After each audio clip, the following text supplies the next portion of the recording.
کرتے رہے آپ کس طرح اپنی زبانوں سے.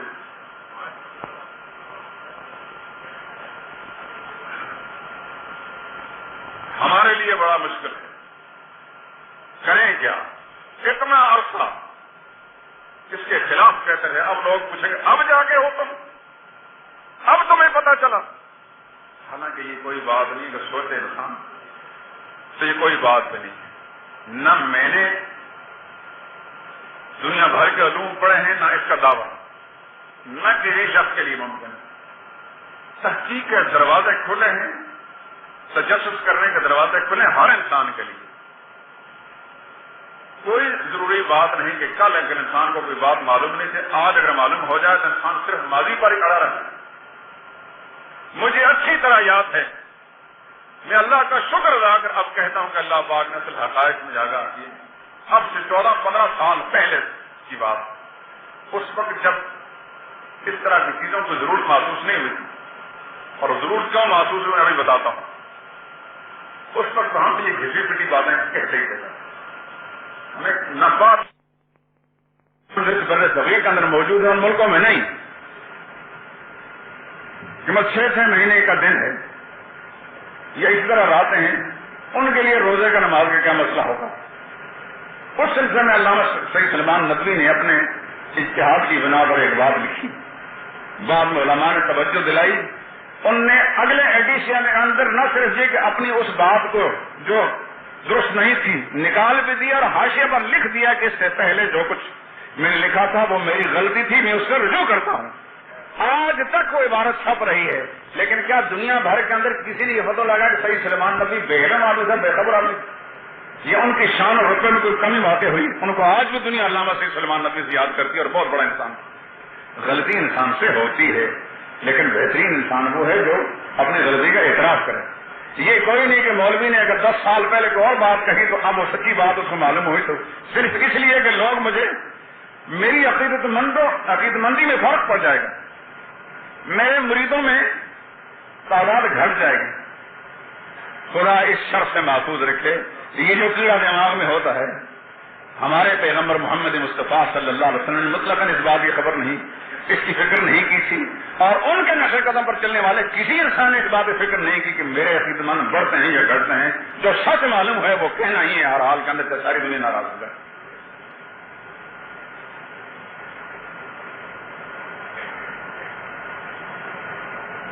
سیدنا حسین رضی اللہ تعالیٰ عنہ کے ذہن کے اندر ایسی کوئی بات نہیں تھی.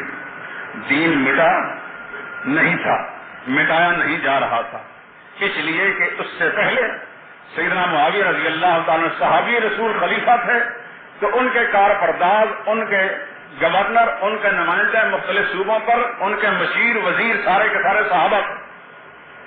اگر اس کے بعد ان کا بیٹا جو صحابہ ہی کے مشورے پر ولیعہد بنایا گیا، تو صحابہ اکرام کے متفقہ فیصلے سے اگر اس کو خلیفہ بنایا گیا تو اس وقت بھی وہ سارا نظام حکومت صحابہ اور تابعین اور ان کے مشوروں سے چل رہا تھا. اس وقت کوئی کافر آ کر مسلط نہیں ہو گئے تھے. وہی مشینری تھی، مشینری وہی کام کر رہی تھی جو حضرت معاویہ والی تھی. صوبوں پر اکثر صحابہ اکرام گورنر تھے. اب یہاں اس بات کے چھیڑنے کی ضرورت کیوں نہیں کہ صحابہ کی موجودگی کے اندر غیر صحابی یعنی تابعی کو کیوں خلیفہ بنایا گیا. یہ تو جا کر صحابہ سے پوچھیں کہ آپ نے کیوں جی اس کی تجویز پیش کی. یہ سیدنا مغیرہ بن شعبہ سے جا کر پوچھا جائے کہ آپ نے کیوں تجویز پیش کی تھی.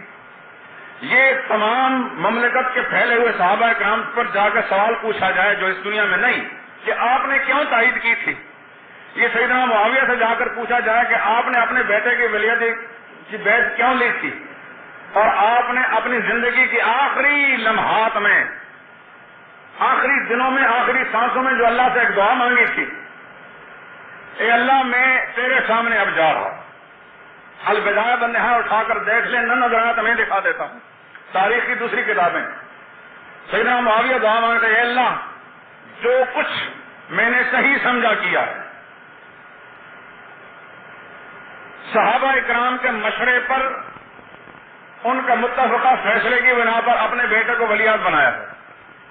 اے اللہ اگر میں نے اس کی اہلیت سمجھتے ہوئے، اس کو اہل سمجھتے ہوئے صحابہ کے مشورے پر اگر اس کو یہ ذمہ داری سونپی تو یا اللہ اس کو قائم رکھ، کامیابی سے ہمکنار کرنا. اور اگر صرف جذبہ شفقت فطری کی بنا پر، جیسے کہ ایک باپ اپنے بیٹے کی محبت سے مغلوب ہو کر اس کے لیے کوئی فائدہ تلاش کرتا، اگر یہ جذبہ میرے ذہن میں تھا تو یا اللہ اس کو ناکام کرنا.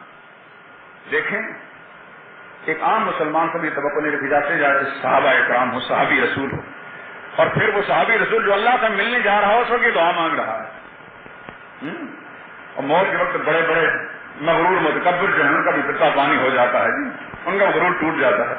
یہ تو صحابی رسول ہیں، کاتب وحی ہیں، اتنے بڑے عظیم شان صحابی ہیں، وہ جس کو مملکت کے نظام کے چلانے کے اتنا بڑا تجربہ ہے کہ اتنا کسی صحابی کو نہیں، جو 20 سال تک گورنر رہے اور 20 سال تک پوری اسلامی مملکت کے بلا شرکت غیر تاجدار اور خلیفہ رہے، جس نے 40 برس تک حکومت کی ہو، وہ حکومت کے نشے و فراز سے اتنا واقف تھا کہ کسی صحابی کو اتنی واقفیت نہیں تھی. اس نے سوچ سمجھ کر اتنے بڑے خطے پر اس شخص کو خلیفہ بنایا، اس لیے کہ جب انہوں نے مشورہ لیا تو تمام صحابہ اکرام نے پورے شعور کے ساتھ، دیانت کے ساتھ یہ مشورہ دیا کہ آپ کے فرزند جو 38 سال عمر ہو چکی ہے، تو 10-12 برس کا چھوکرا نہیں تھا، 38 برس کا، اور پھر 38 برس پاکستانی حکمرانوں کی طرح، یہاں کے وزیروں کی طرح اللہ تللو میں نہیں گزاری، صحابہ کے ماحول میں گزاری ہے، صحابی باپ کی تربیت میں گزاری ہے. کوئی سبائی امام باڑے سے جب بکواس کرتا رہے، کتا بھونکتا ہے، اس کے بھونکنے سے سورج کی تابانی میں کوئی فرق نہیں پڑتا، اس سے ہمیں کوئی بحث نہیں. اور وہی زبان بول کر کسی مسجد کا کوئی سنی جا کر مولوی سنی نماز جا کر بکواس کرتا رہے یا کوئی حکمران، کس سے بھی کوئی بات نہیں. ہم تو دیکھیں گے خیر القرون صحابہ کے زمانے میں صحابہ کی محفلوں میں بیٹھنے والا صبح شام، صحابہ سے سبق سیکھنے والا صحابی باپ کا بیٹا، جس نے شعور کی آنکھ کھولتے ہی حکومت کا سارا کاروبار دیکھا، اور پھر شعور ہوش سنبھالنے کے ساتھ کاروبار حکومت کے اندر دخیل ہو گیا. اس نے جس طرح اس کے حکومت کے نشے و فراز دیکھے تھے کہ عام مسلمان کو دیکھنے کا موقع نہیں ملا تھا، جو تجربے اسے ہوئے. اس لیے حضرت مغیرہ بن شعبہ جو ایک عظیم صحابی ہیں، کسی زمانے میں رسول اللہ کے باڈی گارڈ رہے ہیں، بہت سے صوبوں کے یہ گورنر رہے ہیں، عظیم صحابی ہیں حضرت مغیرہ بن شعبہ. انہوں نے سب سے پہلے مشورہ دیا تھا کہ میری نظر میں آپ کے بعد اتنی بڑی مملکت کے حالات کو کنٹرول کرنے کی اہلیت صرف آپ کے بیٹے کے اندر ہوتی ہے. حالانکہ بڑے بڑے بزرگ صحابہ ہوتے ہیں، بزرگی الگ چیز، رتبہ مرتبہ مقام الگ، لیکن کاروبار حکومت کے نشے و فراز کو سمجھنا یہ ایک الگ چیز ہے.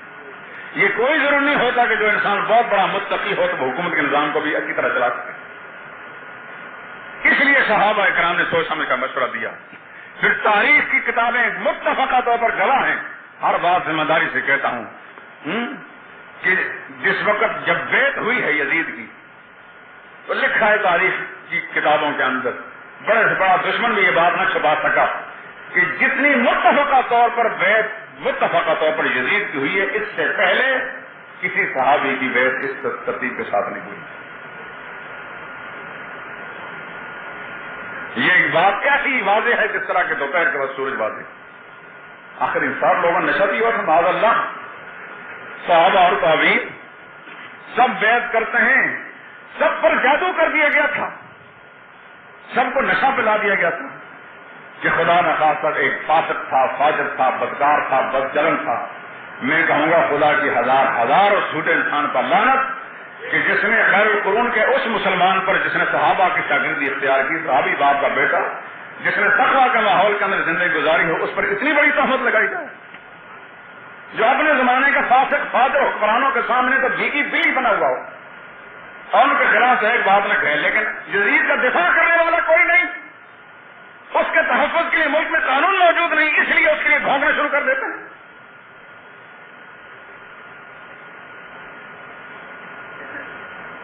غرض سیدنا حسین رضی اللہ تعالیٰ عنہ وہاں سے چلتے ہیں.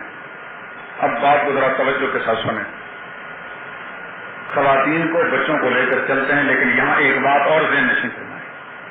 کوفہ کے رازیوں نے، شیعوں نے جب مسلسل خطوط لکھے، 12,000 خطوط ان کے آئے تھے، 12,000